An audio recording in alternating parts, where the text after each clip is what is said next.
नमस्कार, आप सभी का ऋणमा स्टडी पॉइंट की ऑनलाइन मैथ क्लास में स्वागत है। आज के इस वीडियो में कक्षा 10 के गणित विषय की प्रश्नावली 17.8 में बहुलक ज्ञात करना सीखेंगे। इससे पहले प्रश्नावली 17 केंद्रीय प्रवृत्ति के माप के 10 वीडियो आपके इस YouTube चैनल पे अपलोड किए जा चुके हैं। यदि आपने वो नहीं देखे हैं तो डिस्क्रिप्शन में उसका लिंक मैं डाल दूंगा, वहां से आप उसको देख सकते हैं। तो चलिए शुरू करते हैं आज का टॉपिक, बहुलक। बहुलक किसे कहेंगे? जैसे मान लेते हैं, एक उदाहरण बताते हैं आपको। कोई एक उदाहरण है, कुछ आंकड़े दिए हुए हैं 1 2 3 1 2 2 3 5। इस तरह से आपको कोई भी व्यक्तिगत श्रेणी के कोई आंकड़े अगर दिए हो और उसमें आपको कहते हैं कि ये बहुलक ज्ञात कीजिए, तो कैसे ज्ञात करोगे? बड़ा ही सिंपल है कि आपको काउंट करना है कि एक कितनी बार आया, कितनी बार आया, अर्थात एक की बारंबारता कितनी है। तो यहाँ अपने सबसे छोटा मान 1 है, तो एक की बारंबारता यहाँ पर देख लेते हैं। बारंबारता अर्थात एक कितनी बार आया है? 1 बार, 2 बार। तो यहाँ 1 2 बार आया, तो 1 की बारंबारता 2। फिर देख लेते हैं 2 कितनी बार आया है? 1 बार, 2 बार और 3 बार। 2 3 बार आया, इसका मतलब 2 की बारंबारता कितनी होगी? 3। उसके बाद 2 से बड़ा मान है 3 कितनी बार आया है? 1 बार और 2 बार। तो 3 लिख दीजिए, 2 बार। उसके बाद देख लीजिए और कौन सा है? 5 कितनी बार है? 1 बार। तो इस तरह से अपने पास ये व्यक्तिगत श्रेणी, और यदि आपको इस सारणी के रूप में इस तरह से आंकड़े दिए हो तो उसको बोलते हैं अवर्गीकृत श्रेणी। तो यहां पर देखिए, इसका बहुलक कैसे ज्ञात करेंगे? बिल्कुल ही सिंपल है। तो बहुलक क्या होता है? जिसकी बारंबारता सबसे ज्यादा होगी वही क्या होगा? बहुलक होगा। तो यहाँ पर बारंबारता क्या है? 3 सबसे अधिक है, किसकी है? 2 की। तो यहाँ अपना जो बहुलक हो जाएगा वो कितना हो जाएगा? बहुलक बराबर 2। तो अब तक आप समझ गए होंगे कि बहुलक किसे कहते हैं? किसी श्रेणी का वह मूल्य जिसकी बारंबारता यानी फ्रीक्वेंसी सबसे अधिक हो, जिसकी बारंबारता सबसे अधिक हो या अधिक होती है, वह मूल्य बहुलक या इंग्लिश में क्या कहते हैं? मोड कहलाता है। तो बहुलक किसे कहेंगे? किसी भी श्रेणी के अंदर जिसकी बारंबारता सबसे ज्यादा होगी, उस श्रेणी का जो मूल्य होगा वही क्या कहलाएगा? बहुलक कहलाएगा। तो सबसे पहले अपने देख चुके हैं व्यक्तिगत या अवर्गीकृत श्रेणी से, व्यक्तिगत या अवर्गीकृत श्रेणी से बहुलक ज्ञात करना। अभी सबसे पहले यही सिखाया था कि जो अपने उदाहरण दिया था वो व्यक्तिगत श्रेणी का था, और उसको जब अपने एक टेबल के रूप में रूप दे दिया तो वहां पर अवर्गीकृत श्रेणी के रूप में वो आ गई। यदि आपको इन दोनों तरह के प्रश्न दिए हो तो उसमें बहुलक कैसे ज्ञात करेंगे? कि जो सबसे अधिक, जिसकी बारंबारता सबसे ज्यादा होगी, जिसकी मतलब यहाँ जिस मूल्य की बात कर रहे हैं, यदि वो छात्रों ने प्राप्तांकों के बाद में दे दे तो प्राप्तांक कौन से छात्रों के अधिक है, तो वो वहां से आ सकते हैं कि जिसकी बारंबारता सर्वाधिक होगी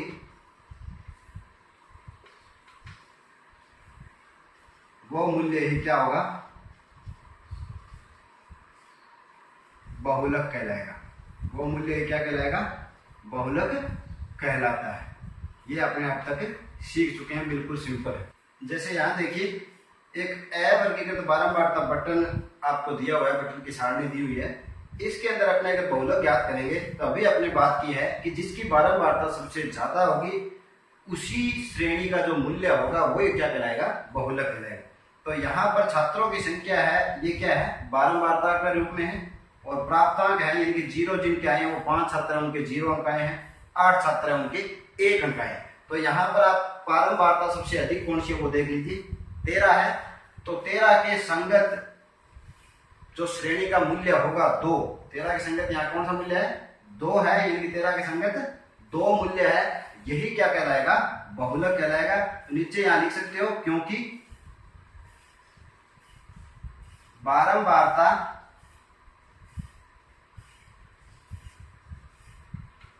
बंटन से स्पष्ट है कि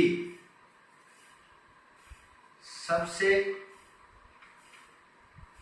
अधिक बारंबारता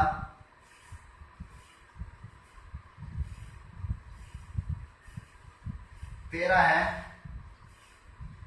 जो कि प्राप्तांक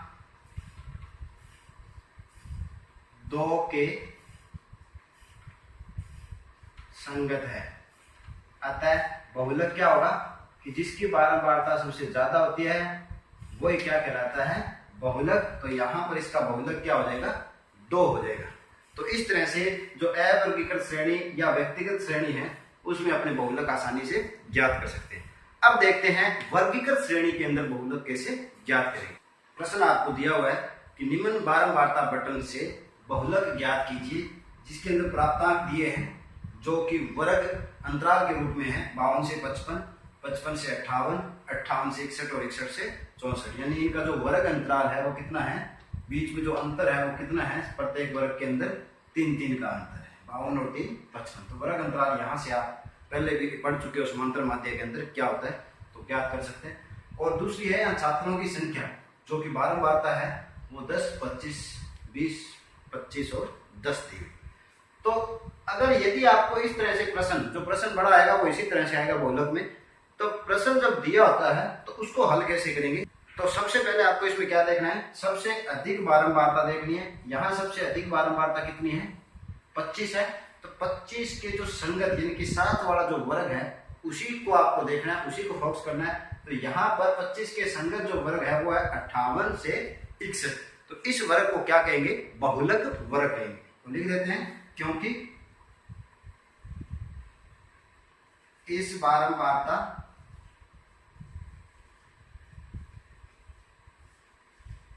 बटन में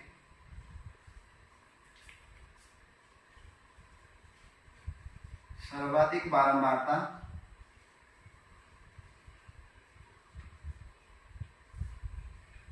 25 है, जिसके संगत वर्ग 58 से 61 है। अब यहां से अपना बहुलक वर्ग प्राप्त हो जाएगा। अतः आप देख सकते हो, अतः बहुलक वर्ग बराबर 58 से 61। ये आपको सबसे पहले सीखना। सबसे पहले सबसे अधिक बारंबारताओं को देखेंगे, सबसे अधिक बारंबारताओं के संगत जो वर्ग है उसको देखना है, और वही वर्ग क्या कहलाता है, बहुलक वर्ग कहलाता है। अब आपको एक फॉर्मूला याद रखना है कि बहुलक ज्ञात कैसे करेंगे। तो बहुलक का फॉर्मूला है, जब वर्गीकृत श्रेणी में बहुलक ज्ञात करना हो तो उसका जो फॉर्मूला है वो क्या है, बहुलक बराबर एल। एल यहाँ पर लोअर लिमिट है, अभी लिख देते हैं, प्लस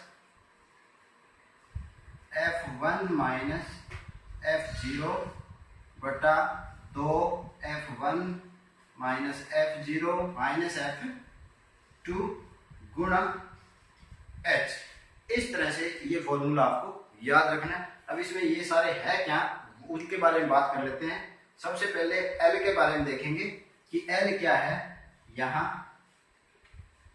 L, अब L आपको देखिए बहुलक वर्ग देखना है।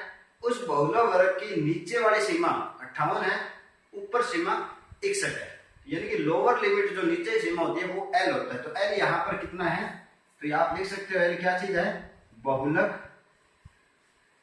वर्ग की निम्न सीमा। बहुलक वर्ग की कौन सी सीमा है, ये निम्न सीमा है। इसका मान कितना है, 18। दूसरा देखिए F1 क्या है। अब ये तीनों देख लीजिए आप, F1, F0 और F2, ये बारंबारता है। कौन सी बारंबारता है? आपको F1 से ही शुरू करना है। जो सबसे पहले बारंबारता, सबसे अधिक बारंबारता थी, वो क्या है? F1। अब इससे जो पहले की बारंबारता है ये है F0, इससे बाद की जो बारंबारता है वो है F2। ये आपको समझना है, समझ गए? एक बार फिर देखिए कि जो F1 है वो क्या है? जो सबसे पहले अपने यहाँ प्रश्न शुरू किया था कि जो सर्वाधिक बारंबारता 25 है वो क्या कहलाएगी? F1। जब आपको F1 पता लगे तो यहां से शुरू करना है। उससे पहले की 0 है और बाद की 2, 0, 1 और 2, यानी कि F0 20 हुआ, F1 का मान 25 हुआ और F2 का मान 10 हुआ। तो क्या है F1? तो यहां लिख सकते हैं F1 बराबर बहुलक वर्ग की बारंबारता है। F1 कौन सी है? बहुलक वर्ग की जो बारंबारता है उसका जो मान है वो F1 होगा। और यहाँ अपने इस प्रश्न में F1 कितना है? 25 है। F0 लिख लीजिए, F0 बराबर बहुलक वर्ग से ठीक पूर्व, पूर्व यानी पहले, बहुलक वर्ग से ठीक पहले की बारंबारता, पूर्व की बारंबारता, ये कितनी है? 20। और जो F2 का मान क्या आएगा? F2 होती है बहुलक वर्ग से आगे की बारंबारता, यानी कि बाद की बारंबारता। बहुलक वर्ग से बाद की बारंबारता, ये कितनी है? 10 है। तो यहां से आपके पास L का मान आ गया, F1, F0 और F2 का मान आ गया। अब क्या रह गया? H। H क्या होता है? वर्ग अंतराल होता है। H क्या होता है? वर्ग अंतराल होता है। जो बहुलक वर्ग का वर्ग अंतराल होगा वही लगभग सभी के अंदर वर्ग अंतराल होता है। और यहाँ H का मान कितना है? 3। इन सभी का मान जब अपने इसके अंदर रखेंगे, इन सभी का मान जब इस बहुलक के फॉर्मूले में रखेंगे तो यहां से बहुलक प्राप्त हो जाता है। तो चलिए इसके अंदर मान रखते हैं। बहुलक बराबर L है। L अपने पास कितना है? 58। 58 लिख दीजिए, प्लस कोष्टक शुरू F1 कितना है? 25 माइनस F0 कितना है? यहां से आप देख सकते हो 20 बटा 2 गुणा F1 कितना है? 25 माइनस F0 20 माइनस F2 10, कोष्टक बंद, गुणा H कितना है? 3। यहां से इसे हल कर लीजिए, बराबर 58 प्लस कोष्टक को हल करेंगे तो यहां देखिए 25 में से 20 घट गए, कितने रह गए? 5 बटा, यहां देखिए 25 गुना 50 माइनस, ये दोनों माइनस के तो जुड़ जाएंगे, माइनस 20 और माइनस 10 कितने हो गए? माइनस के 30 गुना 3। या इसको हल करेंगे तो देखिए 58 प्लस कोष्टक में ऊपर रह गया 5 बटा, यहां कितना रह गया? 50 प्लस के है और 30 माइनस के 20 गुणा 3। कोष्टक को खोल लेते हैं। 58 प्लस 5 को 3 से कर दीजिए 15, या इसे भी आप हल कर सकते हैं। यहां इसको हल कर दीजिए, 5 एकम 5 और 5 होके 20, सरल हो गया। अब 3 को 1 से गुणा करेंगे, 3 एकम 3 और 4 का 4। अब पहले 3 में 4 का भाग दे दीजिए, या इन दोनों का लघुत्तम लेके भी आप इसको हल कर सकते हो। सिंपल तरीका यही है कि 3 में 4 का भाग देंगे, जो आंसर आएगा उसको इसके अंदर जोड़ देते हैं। तो दे दीजिए 3 के अंदर 4 का भाग, 3 के अंदर 4 का भाग, छोटा है दशमलव लगेगा, यहाँ हो गए 30, 4 साते 28, फिर बचे 2 शून्य लगा, 4 5 20।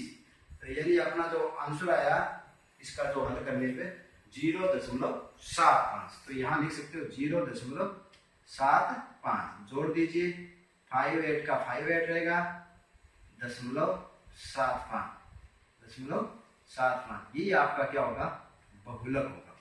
यही क्या होगा? बहुलक होगा। तो इस तरह से आप वर्गीकृत बारंबारता बटन के अंदर बहुलक ज्ञात कर सकते हो। आज के लिए इतना ही, मिलते हैं अगले वीडियो में, तब तक के लिए धन्यवाद।